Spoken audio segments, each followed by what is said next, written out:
So this is a typical call that we get from clients on a daily basis asking for our advice. On this occasion, it was a client that was asking about a watch that didn't have the original box and papers, and we were more than happy to advise them.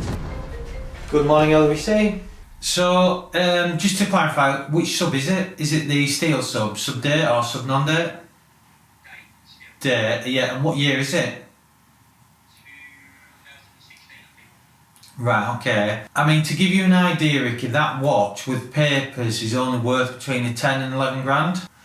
So at 9 grand, it's not worth buying, in my opinion. That really needs to be between 7.5 and 8 grand.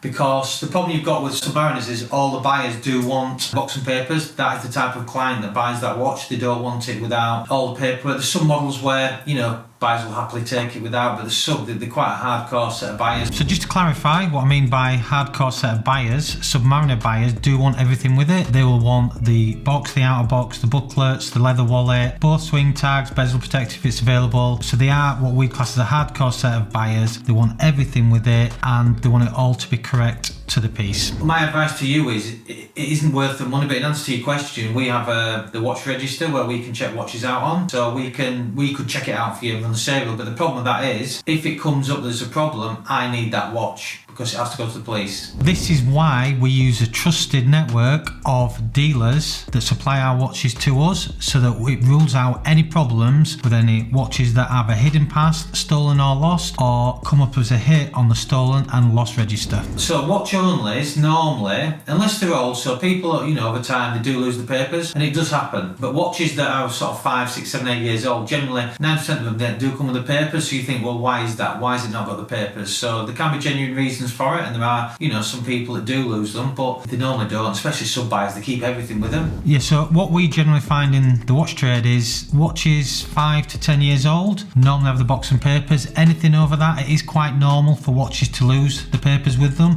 It's not uncommon, but watches that are quite recent, registered, 5 to 10 years old, it's normal for them to have the box and papers. So if it doesn't have the box and papers, just have to ask yourself why. Is it a genuine reason or isn't it? You've got to be really, you can open a massive can of worms because then I've got to give your number, then obviously it goes to the police and so on and so forth. So you've just got to be really careful of that. I mean, obviously it has a value, and if the watch is legit, that's fine. But you also get watches where they'll check out on the watch register, and then a year later they might show up on the system that someone's done a claim on it, you know, an insurance claim. So you'll generally find watch owners to do carry some sort of story. So what I mean by story is they may have had an insurance claim, or it might be a theft or a robbery. I do need to clarify that not all watch onlys have a story. That is not the true story in our industry, but sometimes they do. You've just got to be mindful of that when buying a watch. I mean, for what you're doing, for an extra grand, if he's asking like, what's he asking, 9 grand, you say? For an extra sort of grand, 1,500 quid, you can get yourself one with all the papers. So what you got to look at when you're buying a watch that is offered as a watch only is it worth it? Do I spend the extra 10%, 15% and get one with the box and papers, which I know I can sell far easier than one without papers? So it's not a matter of just getting a watch a bit cheap and thinking, oh, I've got a bargain here and I bought one without papers. That's all well and good, but when you come to sell it, which at some point 90% of people do, that appeals to a far less part of the market than what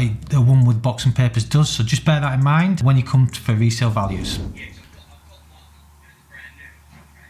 Yeah.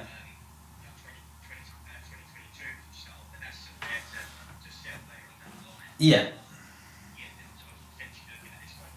To where?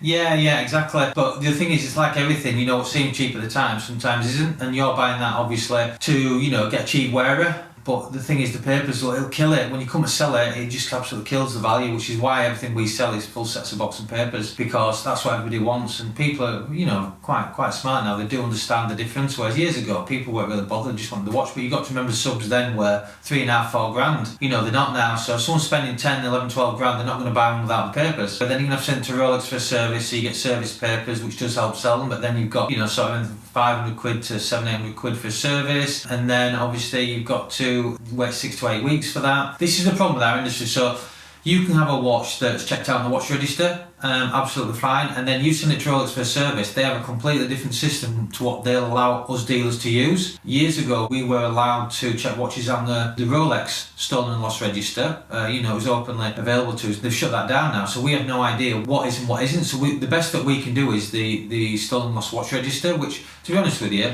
it is good, but the odd ones do sneak through, and it's not until you send it for a Rolex service will it flag up and they'll just keep it. So what you have to remember is, when you spend that money, say it's 10 grand, a lot of money, hard-earned money, you've worked extremely hard to buy that luxury watch of your dreams, there's a good chance that that will just be gone. So if Rolex sees it, that is your money gone, and that is another reason why when buying a watch, you have to do your due diligence and make sure you're checking out the seller properly. So whether you bought from, a man down the pub, off a dealer that, let's say, isn't accredited or well known and it seems cheaper than everybody else online, or they're offering something that you're thinking, well, is this too good to be true? Always trust your gut. You trust your gut for a reason. If it's too good, it's too good for a reason. So don't buy on price, buy on quality, and that means paying a market price from a professional dealer.